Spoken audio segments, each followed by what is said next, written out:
Chapter 1. I eased the door open, quietly stepping inside with a cake in my hands. It was Jack's birthday today. As his girlfriend, I'd hopped on a high-speed train, eager to surprise him. I imagined the look on his face when he saw me. He'd be shocked, but in a good way. But the moment I walked in, something felt wrong. By the doorway, there were 2 pairs of shoes tossed carelessly on the floor. One of them definitely wasn't Jack's. Clothes, including underwear, were scattered across the living room like someone had ripped them off in a hurry. My stomach sank, twisting with a nauseating sense of dread. Before I even reached the bedroom, I could hear it, the unmistakable, intimate sounds coming from behind the half-closed door. My heart thudded painfully in my chest as I gently pushed it open. There, on the bed I had so lovingly picked out for us, were 2 people tangled up in each other. One of them was Jack. The other? Lily, my best friend. "You're such a bad girl," Jack murmured, his voice low and teasing. "Stealing your best friend's boyfriend." Lily giggled, her voice sickly sweet. "Well, what's the fun in friendship if you don't share everything?" Their words were filthy and disgusting. I stood frozen, unable to believe what I was seeing. This wasn't the Jack I knew. This was someone else entirely. My hands went numb, and before I could process what was happening, the cake slipped from my grip and crashed to the floor with a loud thud.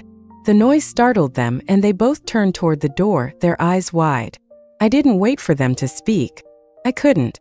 I stumbled back, turning on my heel and rushing out of the apartment, my mind spinning in 100 directions. I needed to get out. I needed to breathe.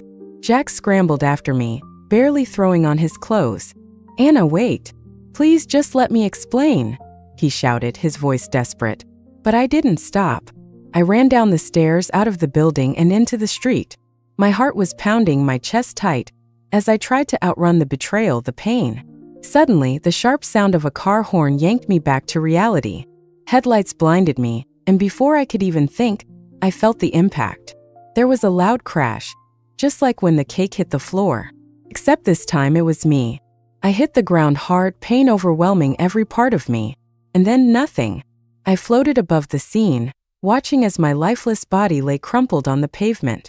I was gone just like that. The news of my accident spread quickly. I was a small-time influencer, so naturally the media latched onto the story. My father, upon hearing the news, collapsed from a heart attack on his way to the hospital. He never made it. Just like that, I lost everything, and so did he. But Jack and Lily? They used my accident to their advantage. At my funeral, they played the grieving friends, crying in front of the cameras, earning the sympathy of everyone. Jack even leveraged the attention to boost his own following, becoming an internet celebrity. But they didn't stay together. Once Jack's fame took off, he paid Lily off, and they went their separate ways. Both of them found new partners and new lives and settled into their own version of happiness. And me? I was the casualty in their story. Chapter 2. A blinding light suddenly filled my vision, and I instinctively raised my hand to shield my eyes. Wait, where am I? I blinked, trying to make sense of the world around me. I was on a plane? How was that possible? I was supposed to be gone. I glanced down at the small bag in my lap, rummaging through it. Inside was a plane ticket, a mirror, and a phone. As I stared at the ticket, a cold realization washed over me. It's been 5 years, and I'm not Anna anymore. I'm Rose. I knew about Rose.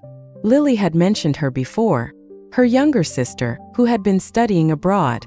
Apparently, Rose had just finished her degree and was coming back home because Lily's parents had passed away in a car accident.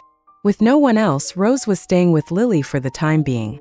I scrolled through the messages on my phone, piecing together the last few years. Lily had gotten married 3 years ago and had recently given birth to a daughter. Her life seemed perfect. Pictures of her, her husband, and their baby filled her social media, showcasing her idyllic little family. I felt my fists clench, my nails digging into my palms. Lily, you destroyed my life, and yet you're here living happily? You took everything from me, and now you get to play house with your perfect family? No, this isn't over. The plane touched down, and as I stepped out of the terminal, I saw them, Lily holding her baby, standing next to her husband, Ian. Lily looked different from the woman I once knew. Gone were the tight dresses and heavy makeup. She wore a loose, simple dress, her face bare and tired. Ian stood beside her, tall and bookish, with glasses that gave him an academic look. I walked toward them, putting on my best smile. "Sister, it's so good to see you. You're even more beautiful than I remembered," I said, wrapping my arms around her. Then I turned to Ian, giving him a playful wink. "And you must be my brother-in-law. I hope you're ready to impress me." They both laughed, the awkwardness of our time apart melting away. But behind my innocent smile, something darker stirred. I had a plan now, and it was already in motion. "Lily, you took everything from me once. Now it's my turn. This time I'm going to take your happiness." Chapter 3. After staying at Lily's for a few days, I'd gotten a pretty good handle on their routine. Every morning, Lily heads out early to buy groceries. She comes back, makes breakfast, and gets Ian ready for work. Then she stays home to take care of the baby. Around 4 p.m., she takes the kid to swim class, and Ian's back from work by 5. At 6, Lily returns home with the kid. And here's the interesting part. Since the baby was born, they've been sleeping in separate beds most nights. Lily says it's so the kid's crying doesn't disturb Ian's sleep for work. This morning, I strolled out of the bedroom in my nightgown. Lily was busy in the kitchen while Ian sat at the dining table, watching something on his phone. "Morning, Ian," I said, sliding into the seat next to him with a sweet smile. I was wearing a nightgown with a low neckline, and I could feel his eyes flicker, trying not to linger on the exposed skin. "You're up early," he said, his voice a little stiff.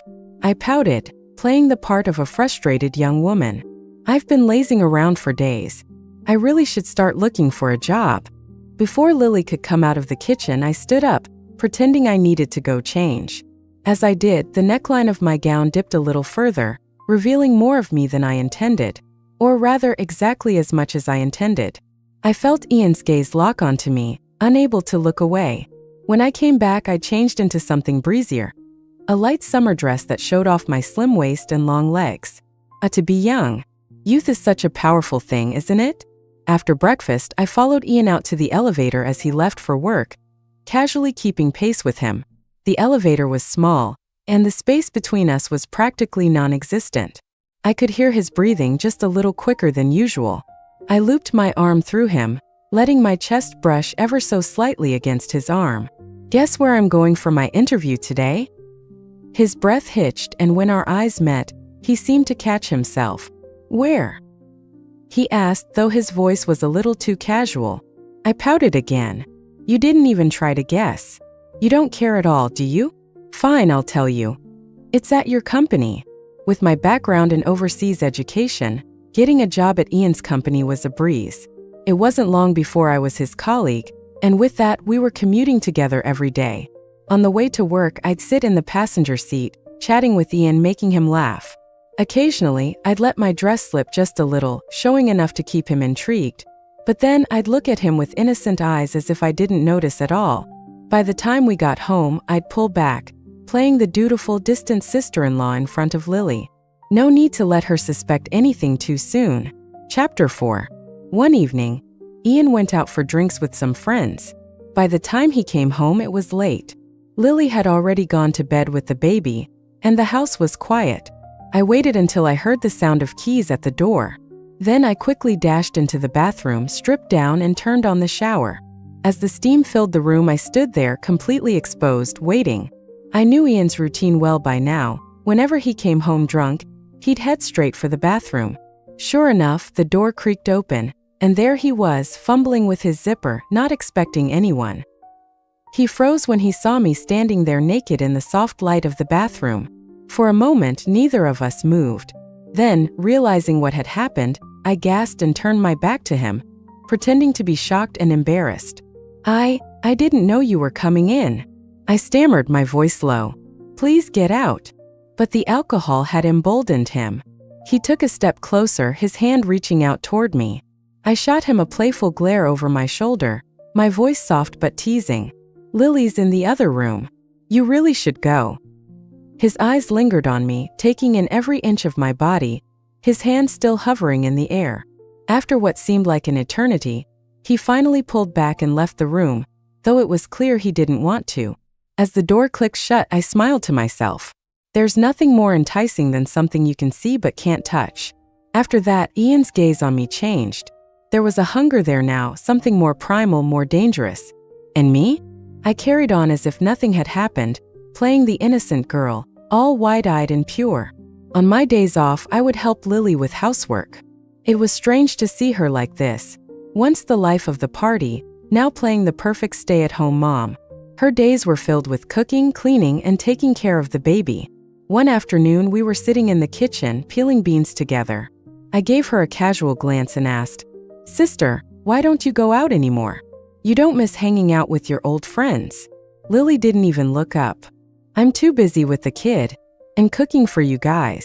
Besides, I don't really have any friends anymore." I raised an eyebrow, pretending to be surprised. "Really? You used to have that one friend you were super close with. You guys were practically sisters, right?" She shrugged, her tone casual. "Oh, her? She's been gone for years. Honestly, she was more like a fool than a friend." I clenched my teeth, biting back my anger. Right. The fool she's talking about? That was me. I gave her everything. If she wanted something, I'd find a way to get it for her. She'd demand expensive gifts for her birthday, and I'd work side jobs just to afford them. And for my birthday? She'd toss me her old, used things as if I should be grateful. But despite all that, I valued our friendship. I thought she was my best friend. Turns out I was just a fool. But not anymore. Now I'm going to take everything from her and her husband, and I'll make sure they both go down in flames. Chapter 5. While I was working my day job, I had someone quietly digging up information about Jack. With Ian, I maintained a facade of innocence, letting our interactions stay at casual touches. But I could tell he was growing more interested. He'd become more attentive, and even when we were just at home, I'd often catch him watching me, trying to be discreet but failing miserably. One Saturday, Ian was getting ready to head out, and I quickly grabbed my bag to follow. "Hey, where are you off to, brother-in-law? Mind giving me a ride?" In the car, Ian gave me a once-over, his eyes lingering a little longer than usual. "Dressed like that? Got a hot date?" I glanced down at myself, short black skirt, thigh-high stockings. There was a playful edge to the outfit, a mix of innocence and allure. I giggled and swatted his arm lightly. "Oh, please. I'm just meeting some girlfriends for tea. What's the matter? Are you jealous?" Before I knew it, Ian grabbed my hand and pulled me close, my body pressing against his chest. I wasn't expecting him to be so bold, so I quickly wriggled free, laughing it off. "Don't be silly. You'll mess up my makeup." I wasn't about to let him have me that easily. Men never value what comes too quickly. Ian looked at his hand as if he could still feel the warmth of my touch. His shirt seemed to hold the faint scent of my perfume, but when he saw me act like nothing had happened, he sighed and dropped it. After a beat, he started the car and drove me to my destination. As I stepped out of the car, I waved him off, watching his car disappear down the street. Then I turned and headed toward the cafe in front of me. Jack had bought a place nearby, and every Saturday afternoon without fail, he'd spend a few hours at this cafe. Sure enough, as soon as I walked in, I spotted him. He'd lost that boyish look and now had the air of someone who'd grown into himself, more confident, more sure of who he was. I sauntered over to his table and pulled out a chair. "Mind if I join you, handsome?" He looked up, clearly annoyed at being interrupted. But when he saw me, a young, attractive woman dressed to impress, the irritation on his face eased.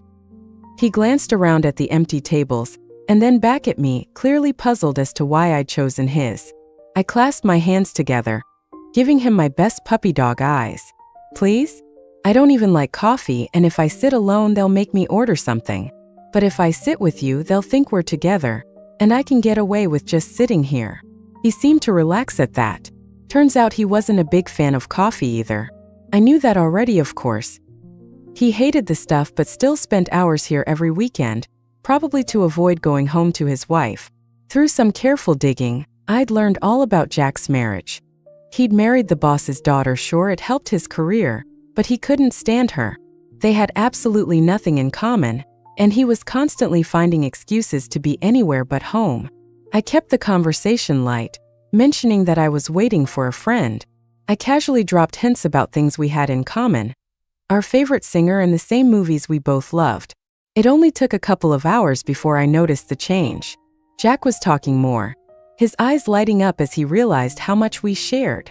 Finally, I glanced at my phone and let out a dramatic sigh, cutting him off mid-sentence.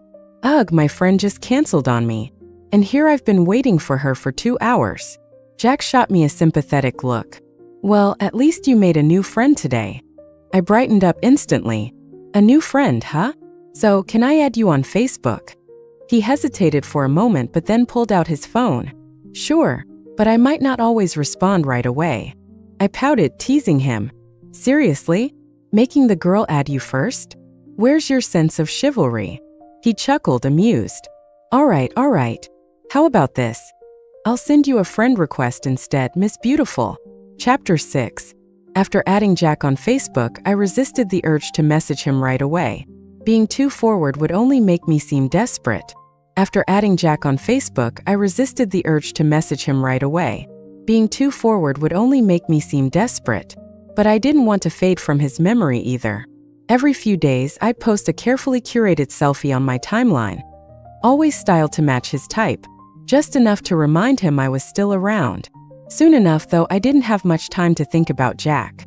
Our company was organizing a team-building trip to the beach, 3 days and 2 nights of sun, sand, and plenty of opportunities.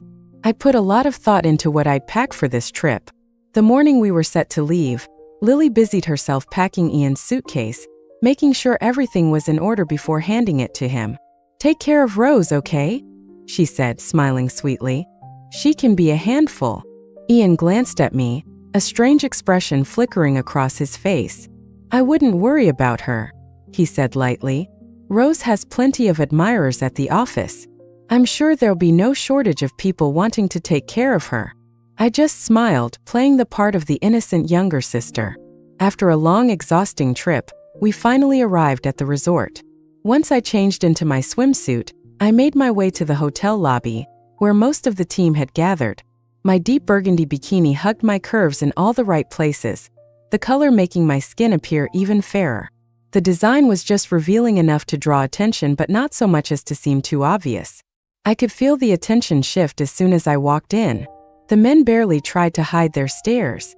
That's when Ian appeared, placing himself directly in front of me, blocking their view. He was shirtless, his lean, muscular torso on full display. I tilted my head, teasing. Wow, Ian, I didn't know you had a body like that. He smirked, his eyes locking onto mine with an intensity that made my heart skip a beat. Come on, let's go. Time for a swim. I pouted a little, adding a playful note to my voice. But I don't know how to swim. Think you could teach me, brother-in-law? His gaze darkened, but he kept his smile. Of course. Chapter 7. The beach stretched out for miles and everyone was scattered doing their own thing. Ian led me to a quieter part of the shore where the water was shallow and calm. The waves lapped gently at my ankles, but as they came in stronger, I started to lose my balance. Instinctively, I reached out and grabbed Ian's arm, leaning into him for support. He wrapped his arm around my waist, steadying me. His touch was firm, his skin warm against mine. Everywhere his fingers pressed, it felt like it was burning through me. We waded in a little deeper, the water now up to my waist. Ian demonstrated a few strokes, and his movements were smooth and practiced. Like this, he said, glancing back at me. Now give it a try. But the thought of being submerged made my stomach twist. The waves kept pushing at me, making it hard to stay upright. I don't think I can, I admitted, shaking my head. What if I go under? Without a word, Ian stepped closer, positioning himself behind me. His chest pressed against my back, his hands firmly gripping my waist. His breath was warm against my ear as he whispered, I won't let go. Trust me. I felt something hard brush against me from behind, and heat rushed to my face.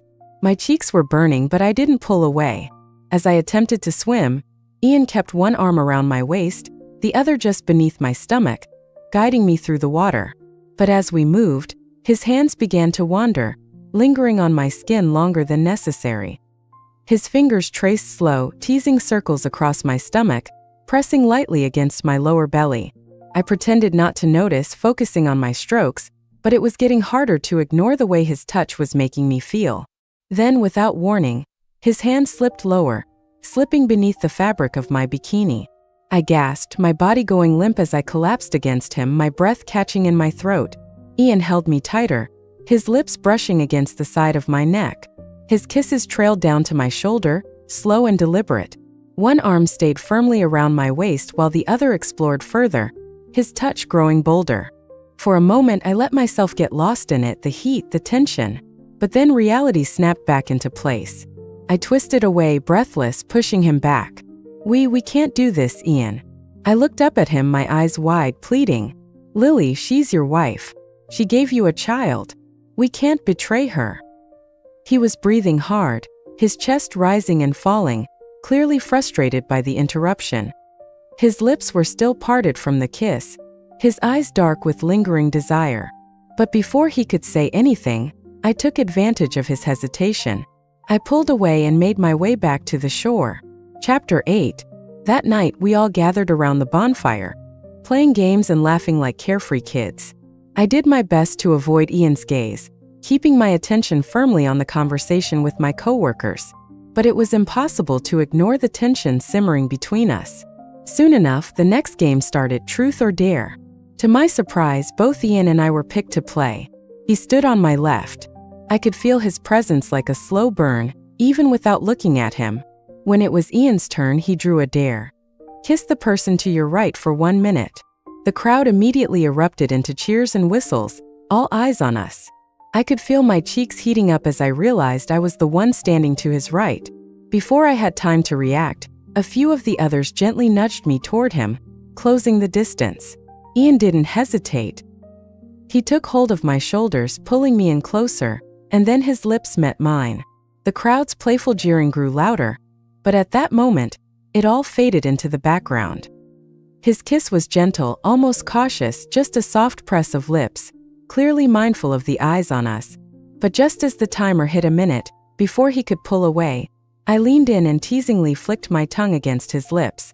The crowd's laughter reached a fever pitch, but I was already stepping back, tossing a mischievous smile over my shoulder as I walked away, leaving Ian standing there. Later that night, after a long shower, I was drying my hair in my hotel room when I heard a knock at the door. I didn't have to guess who it was. I opened the door and there stood Ian, his expression unreadable. He didn't say a word, just stepped inside. In one swift motion, he pulled me into his arms and carried me to the bed, tossing me down with ease. This time I didn't resist. The next 2 days were a blur. We were like teenagers sneaking around, slipping away from the others whenever we could. Down to the beach, into quiet corners where no one would find us. There were moments when he would look at me with such intensity that it left me breathless, like nothing else mattered but the two of us. On the day we headed back, I sat quietly in the passenger seat of his car, watching the scenery blur by. We were only a few minutes from home. I turned to him and my voice was soft but steady. Ian, once we're back, let's forget about these past few days, okay? Go home, be with Lily. This never happened. He didn't respond. He just kept his eyes on the road, the silence between us heavy. But later that night, long after everyone had gone to bed, I heard my bedroom door creak open. I didn't need to turn around to know it was him. Chapter 9.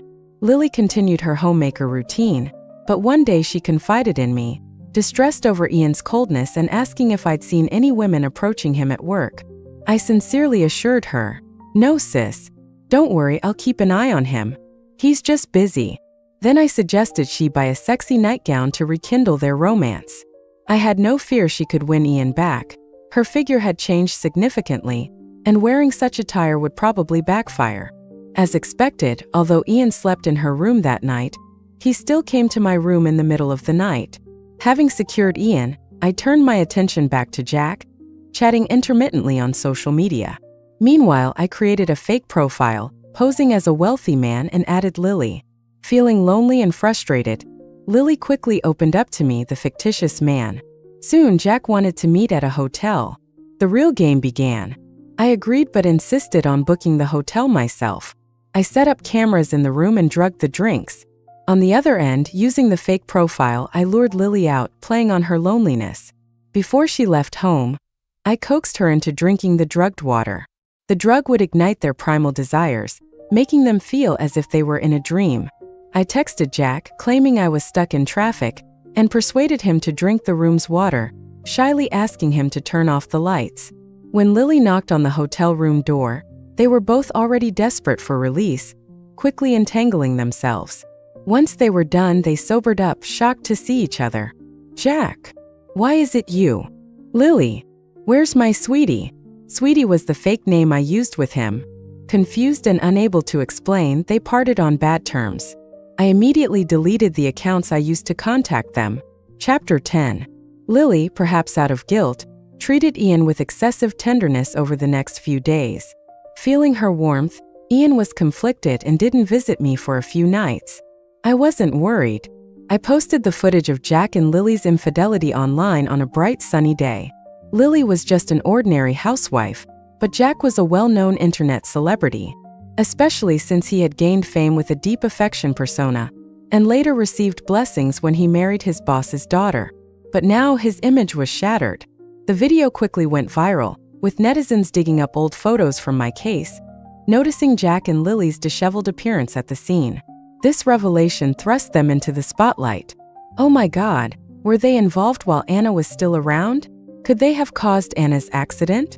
I used to think Jack was a deeply affectionate guy. He really deceived us all. The public condemned the two of them. Lily initially didn't know about this until Ian threw his phone at her. Seeing the video, she turned pale, all color draining from her face. Stuttering, she began, honey, let me explain." As she tried to approach Ian, he pushed her away, making her fall onto the sofa. "Explain? Your face is clear in the video. What is there to explain? Do you know how everyone looked at me in the neighborhood today?" Ian grabbed some clothes and left, saying, "I'll be staying elsewhere for a few days." Ian had double standards, excusing his actions while condemning others. Lily sobbed on the sofa, and I quickly went to comfort her. "Sis, how could you be so foolish? Ian is such a good man." She continued crying. "I don't know what happened that day. I didn't mean to." I wiped her tears, feigning concern. "Ian is really angry. He might want a divorce." Panicked, Lily said, "What should I do? I don't want a divorce. Rose, help me think of something." Solemnly, I replied, "Sis, you don't know how people are talking about you online. They think you were with that man before and even blame you for Anna's death." Lily was terrified, sweating profusely. "If this continues, Ian might have no choice but to divorce you." I stoked her fear. Desperate, Lily begged me for help. "Sis, I'll always help you because we're the closest sisters in the world." Chapter 11. Lily hesitantly started a live stream, looking scared. I encouraged her softly from the side. "Just explain clearly, don't say too much." I had told Lily to live stream and explain herself, knowing that facing public scrutiny, she wouldn't be able to control the narrative. As more viewers joined the stream, I signaled Lily to start. "Hello everyone. I'm Lily." Her voice trembled, tears welled up, making her look pitiful. "I'm being wronged in this situation. That day was an accident. I was drunk and don't know how it happened. I love my husband and our family. We just had a daughter last year. I wouldn't ruin my family." The comments poured in. "Drunk in broad daylight? Who believes that? So why were you drinking alone with your ex-best friend's boyfriend? Would you end up in a hotel after drinking? We all know what that means." "Yeah, explain why you ended up in a hotel room." Panicking, Lily blurted out, "I was drugged. I really don't know anything." The viewers seized on this. "Drugged? Are you saying Jack drugged you?"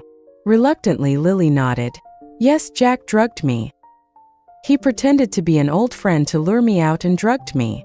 Jack, dealing with his own fallout, was furious upon hearing Lily's accusation, especially since his wife had served him divorce papers and his father-in-law was ready to blacklist him.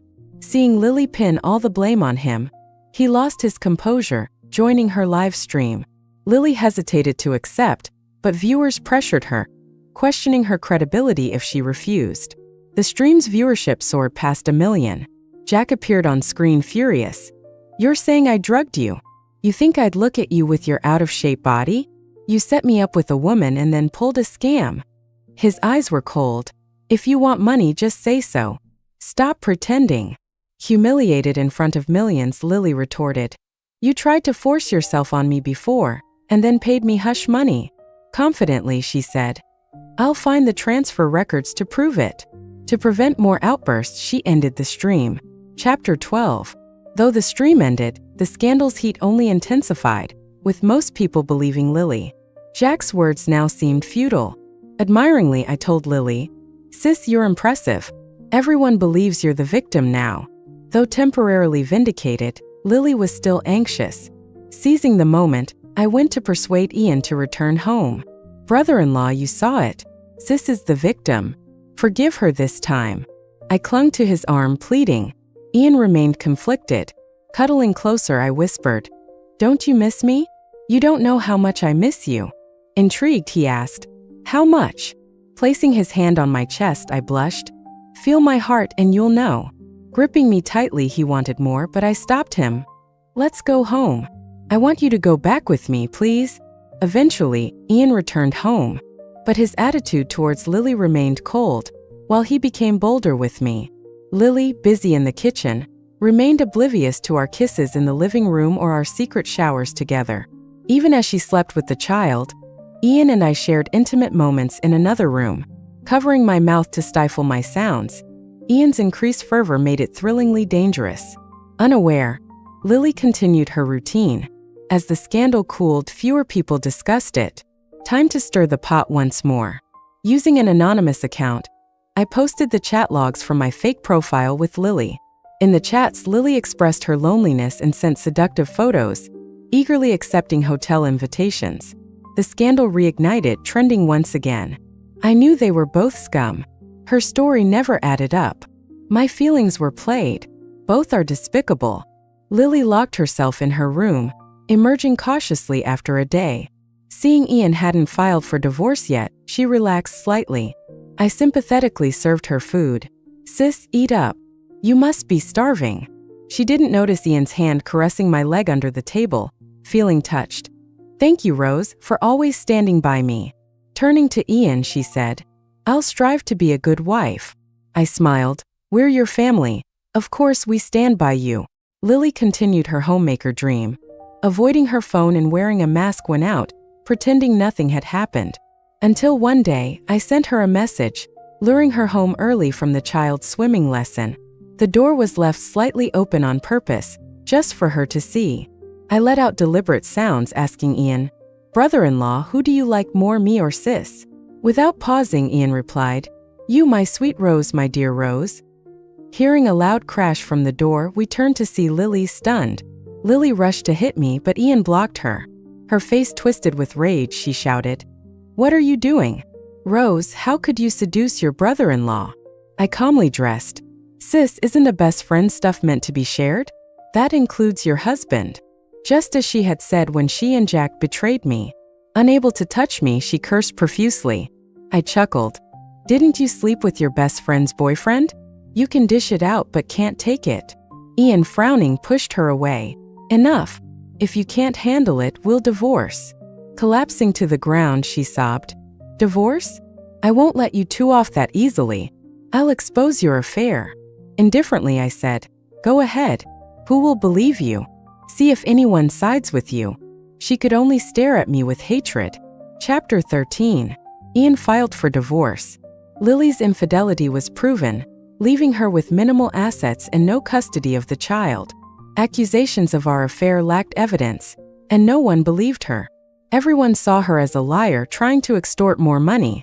After the divorce, Ian proposed to me. We took wedding photos, and I made sure Lily saw them by sending her copies. Rumors said she struggled to find work, resorting to cleaning jobs, barely making ends meet. She frequently visited Ian, hoping for reconciliation, but he grew increasingly disgusted. I hoped the sight of my wedding photos would ruin her appetite. Jack fared worse. After his divorce and a beating from his ex-wife's men, he left the hospital with little money. Blacklisted by his father-in-law, no one dared hire him. Jack resorted to physical labor, but his pampered life left him unfit for it. Influenced by certain people, he turned to gambling, quickly accruing debts and constantly on the run. They all got there just deserts. Ian planned our wedding, but I left him a letter and vanished. I apologized. I had used him. Being with him trapped me in hatred and I couldn't love him. Moreover, if he could abandon Lily for me, he might do the same to me someday. I refused to be a joke again. I moved to a new city, changed my name, found a quiet job, and traveled during breaks. During my travels, I met a younger man, still in college, who pursued me relentlessly. I rejected him, but he persisted. He asked me to wait 2 years for him to graduate and join me. I thought he was joking. But 2 years later, one morning he stood before me. I continued rejecting him, but he settled next door. 2 years later, I accepted his proposal and confessed my past misdeeds. Bathed in the amber glow of streetlights, his eyes like a flawless moon were sincere and gentle. "It's okay. You have me now.